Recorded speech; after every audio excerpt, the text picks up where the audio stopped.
I know what I have to do.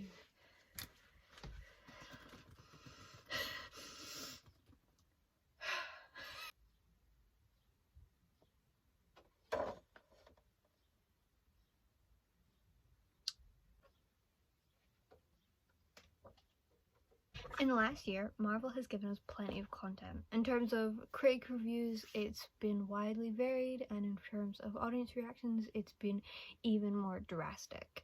Now, of course, I'm here to talk about the queer side of that, but I promise in this video I will not be making any reaches or integrating any headcanons or fan opinions on this subject. Loki, supposedly, and Eternals both had the representation that I'm talking about, and that is not a speculation, it's not a subtext, it's not looking into subtext, it is fact. But you know, of course, I still have something to complain about, so let's do it.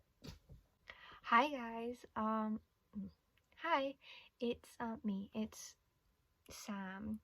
I do want to say before I get into this video, I'm going to be shamelessly looking at my computer because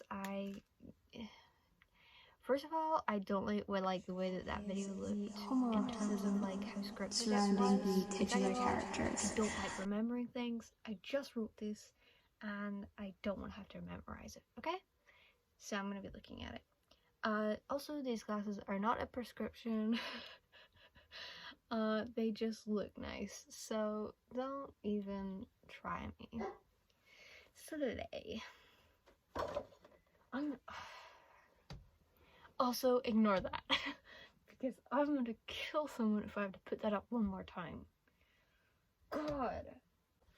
The thing that inspired me to make this video and to come out of my YouTube hibernation and spout my dumb gay. My friend is texting me. What are you doing?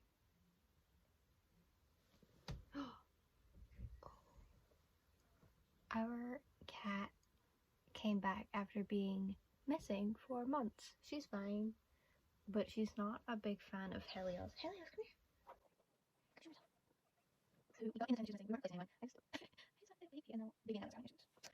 But yeah, anyways, stop distracting me. So, the thing that inspired me to make this video, to come out of my YouTube hibernation and spout my dumb gay opinions on this website once again, was the realization that every time Marvel releases a project that includes any sort of diversity, they're bad. Eternals is my main victim today. Its score on Rotten Tomatoes is 47%, and even though the audience score is much better at 78%, it's still abysmal. Compare it to Shang-Chi and the Legend of the Ten Rings, which was released only a couple months before Eternal, and that becomes far clearer. This film's critic score is 91% and the audience score is 98%, and in my opinion, it's the best one ever. So, there you go.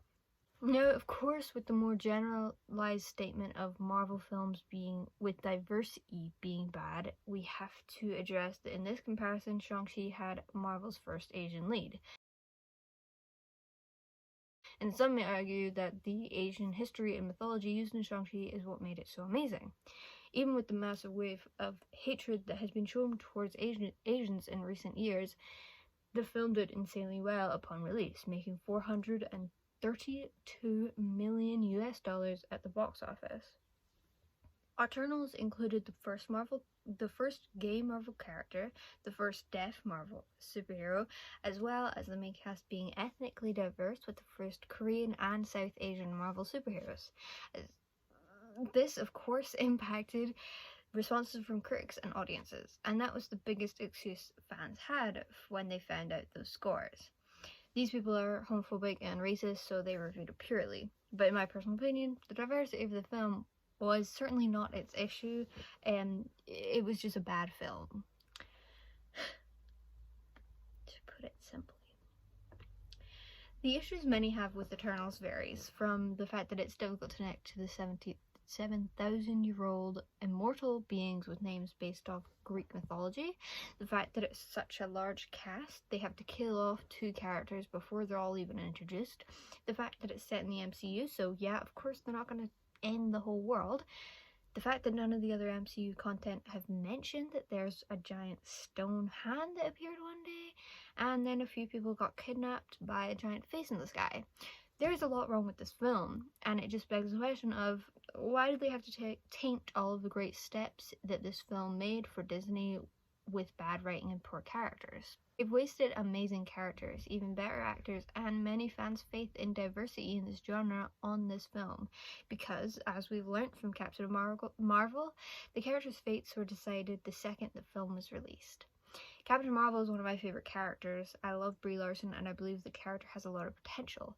But you better believe that I'd rather watch Captain America: The First Avenger before I ever rewatched the absolute dumpster fire by Anna Boden and Ryan Fleck. Maybe it's just Gemma Chan. That's mean. I'm sorry. No, she's just had bad luck. I'm sorry. Captain Marvel is also on my list because that picture of Brie Larson at the premiere proves just how huge the impact of this film was meant to be. But the writers destroyed all hopes of the first female-led Marvel film being well respected by reviewers and fans. This video turned out a lot shorter than I expected because I truly don't have an answer to this. I want to make some wild accusations about Disney putting less money into these projects because they hate minorities, but The Falcon and the Winter Soldier and Shang-Chi dispute that pretty quickly. They were amazing. As well as the budgets. Eternals had a budget of $200 million and Captain Marvel had one of $152 to $175 million US. And Shang-Chi fell right in the middle with $150 to $200 million budget. So, they put a lot of money into this. They were just bad. I don't really believe that the shiny new diversity shown in these films is what made them bad. I just think that Marvel fumbled the bag and left the suffering to those who represented in these failures. So yeah, that's all I have to say, to be honest. I could probably talk about Loki, but, you know, who wants to do that? So, thank you for listening. I really didn't expect this to be such a short video. I don't know, because this is one of those things where it's just like a thought I had. And now I've done it. Now I've put it into the world. Don't really have an answer. Don't really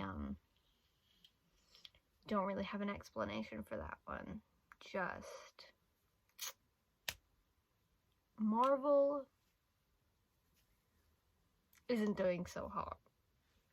As someone who put time and effort and money into that, she's fumbling. I think I love Makkari. I don't know.